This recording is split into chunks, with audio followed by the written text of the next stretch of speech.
Hi, I'm jewelry designer Wendy Brandis. Welcome to my channel, and if you're new around here, don't forget to subscribe. Those who know me well know me that I used to be a journalist and I have lots of interests outside of jewelry, and I often do videos and vlogs that are not about jewelry.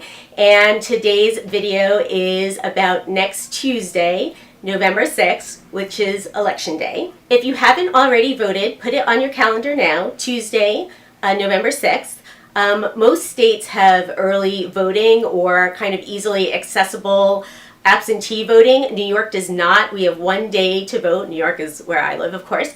And the polls are open from 6 a.m. to 9 p.m. You have to get there in that amount of time. You can get there right at 9 p.m. and they have to keep it open for you.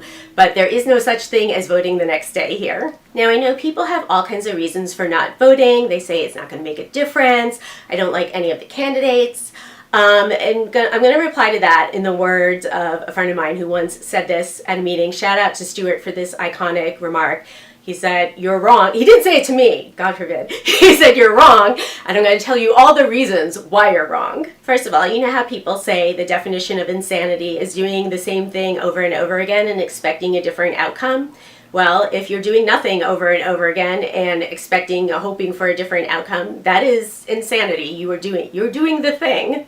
It's like any other part of life. I'm sure you've said it, or I've said it, or you've heard people say, "Oh, there's no one good out there romantically. I'm not even going to go out," or "I'm never going to get another job. I'm not going to send out my resume."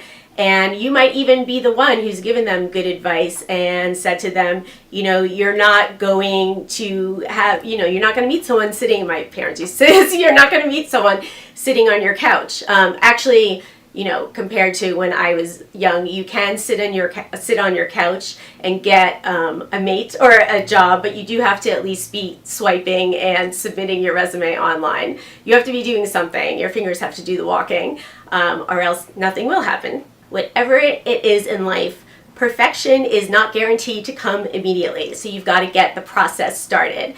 You can see improvement in increments. And so whether you're dating, looking for a job, or trying to fix your government, you've just got to do something. In politics, you have to vote to at least get your favorite party, your preferred party in power, or keep them in power. An okay person in your party is really better than any kind of person in the other party, because what you want to do is get a majority, because if everyone then votes along the same lines, then even if your personal representative in your district is not perfect in your mind, you can still see your goals accomplished. So really don't give me the excuse of "I don't like any of the candidates." You're an imperfect person in your party, and with your party representing your overall interests is much better than a person of the other party who will be going against your interests. If the person that you have to vote for is imperfect, as we all are, but if they're very imperfect, you can lobby them while they're in office. You can call them, email them, write them. Sometimes I'm doing all at once. And then if they still don't see the light, then you vote them out and vote the next person in your party in. Sometimes I hear from people like, "Oh, it's just the same old politicians over and over again." Well, that's very wrong this year, because there are a record number of first-time candidates running for office, for all kinds of elected offices, whether federal or state. A lot of them are women and people of color running for the first time ever. Right now, there are a total of 84 women in Congress out of 435 members. 235, a record number of women, won their primaries and will be on ballots next Tuesday, November 6th. Alexandria Ocasio-Cortez is a great example. She's running for Congress in New York, and this summer, as a first-time candidate, just in her 20s, she triumphed over a really old-school Democrat. And here's a personal story from this summer when I was out canvassing for Antonio Delgado, who's a first-time candidate and a former Rhodes Scholar who's running in New York Congressional District 19. He's just 40, he's got 2 young kids, so he understands about healthcare and education, and he's running against a long-term incumbent in politics in general, John Faso, who started his career in state politics in 1986. In between houses, my canvassing partner and I bumped into a woman on the street and asked her if she was a registered Democrat. She said yes, so we said, okay, so we can count on you on November 6th. She said, oh, I don't know, it's all the same people all the time, it's all the same thing. And I was like, lady, literally, this guy is running for the first time, so he can't be the old thing, he's the new thing. And she said, oh yeah, and he lives in the neighborhood too. And I kind of thought, seriously, he's new, he's in the neighborhood, he's right under her nose. I think we persuaded her, but you cannot say it's the same person when it's a brand new person. So you might want to re-examine your kind of personal mythology around all these issues and check them against the facts. And I have to say, my former industry, the media, has not been great about covering these candidates. In some cases, they've been terrible, and they've done that here in New York. The New York Times missed Ocasio's big come up. So you might have to do some research for yourself, but it's not that hard nowadays. Google is your friend. If you're really frustrated with the party that you're more aligned with, the way to change that is to vote in primaries. Now, we have the general election next Tuesday, so it's too late for that, but there will be primaries again next year. And primaries matter more than the general elections as far as the future of your party, because you are picking your future candidates for the general elections. Everyone comes out for the big general elections, but you have even more power in the primaries. Primaries are where you could be exposed to these first-time candidates and help them get to the next step. If you're not there to vote for the new people, then you are going to be stuck with the same old, because low turnout benefits the people already in power. That's why we have things like gerrymandering and voter suppression, which comes from the people in power, because they want to keep voter turnout low because it helps maintain the status quo.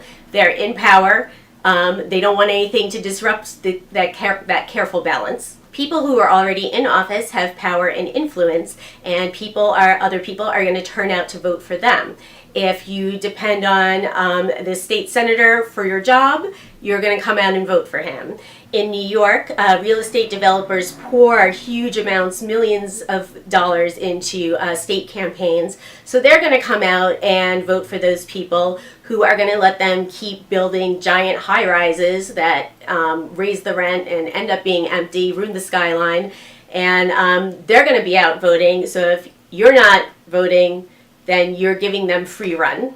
The one good thing about really low voter turnout like we have in New York is it doesn't take many new people to turn things around. It's not like you need millions. You need sometimes thousands or sometimes 50. Your vote has extra importance in primaries and extra importance in state races. One example of that from this summer is Alessandra Biaggi, who ran in the primaries for state senate against a really bad Democrat named Jeff Klein. Jeff Klein, the incumbent, was part of a group of 8 fake Democrats. They always ran as Democrats, and they always voted with Republicans. So it gave the Republicans this kind of fake majority in the state senate. And they just got away with it because no one paid attention to state politics. It wasn't interesting enough. And they would see on the ballot, oh yeah, Democrat has won again, so that's fine, and wouldn't go vote. People became newly alert to the situation of what was called the Independent Democratic Conference, which is the bad state senators. And they mounted campaigns for new people, including Biaggi. And Klein had to spend $2 million of his money to try to maintain his seat. And she won by about 2,800 votes. So again, not huge number, a substantial number compared to some close races, but every one of those votes mattered. Another situation where a low turnout or a very close race mattered a lot in state politics was in Virginia last year. Last year, Danica Roem was elected to the Virginia State Assembly as the first openly trans person to be elected and assume her seat. And I think that is not just in Virginia, but from what I can tell from the confusing writing is nationwide. And she would have been part of helping to flip the state assembly to Democratic control. The Republicans barely managed to hang on to control of the state assembly, in part because of one race where the Democrat, a woman, was ahead by a single votes. In other words, it was basically a tie. So the winner was determined by picking names, the name of the Republican man versus the Democratic woman out of a bowl. I'm not kidding. There is video of this. The Democrat lost if she had maybe 100 votes ahead of him instead of just one. This bizarre game of chance wouldn't have happened, and the Democrats might have taken control of the state assembly.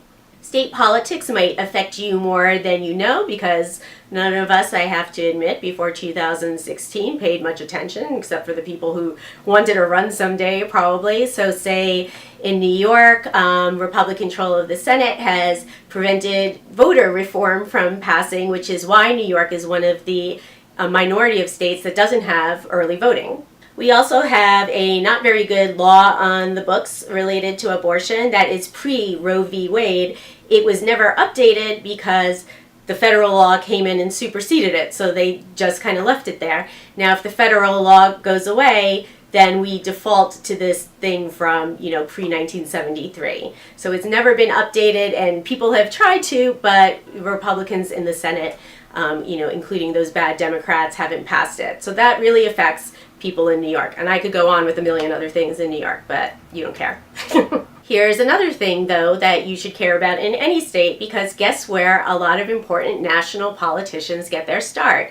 In state politics. When he gave his career-making keynote address at the 2004 Democratic National Convention, Barack Obama was an Illinois state senator. If you really want politicians to work for you, so you now see you have to do a little bit of work on your own. There's this old kind of jokey story about a man who's on his roof. He's in a flood, the waters are rising, and he's praying to God to help him.